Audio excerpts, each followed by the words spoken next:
I'd like to have a few thoughts today about the notion of how we process information. And that turns out to be an important topic because it determines so much of how we feel and what we do about things. And also because we're surrounded by information, and at the moment, at least I can tell, much of that information can be unsatisfying, if not, in fact, disturbing. Take today's news, for example, whatever it might be. I don't know the specifics, but I'm sure there's a lot to be concerned about.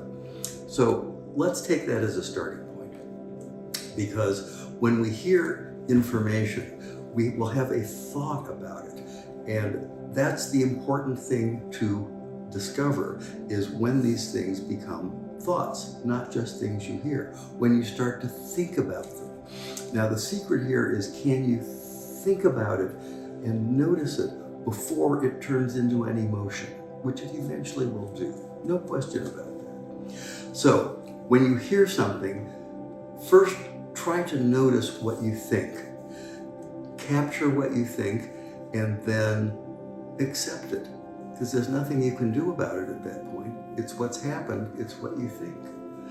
And then if you're still holding on to this, and have a look at it before it turns into an emotion, try to think of one thing you can do.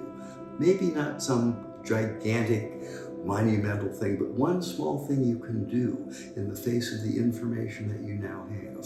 Once you do that, you will suddenly feel empowered. You will suddenly feel less captured by the dreariness around you and less at the mercy of events. Because there is, in fact, something you can do. There's always something you can do. And it's important to discover that. So when you hear something, before it turns into an emotion, see if you can notice it, accept it, and then think of one thing you can do. I could put this in the words of the old bromide, which is, it's better to light one candle than it is to curse the darkness. If you enjoyed this video, join us for some more. Just click the subscribe button.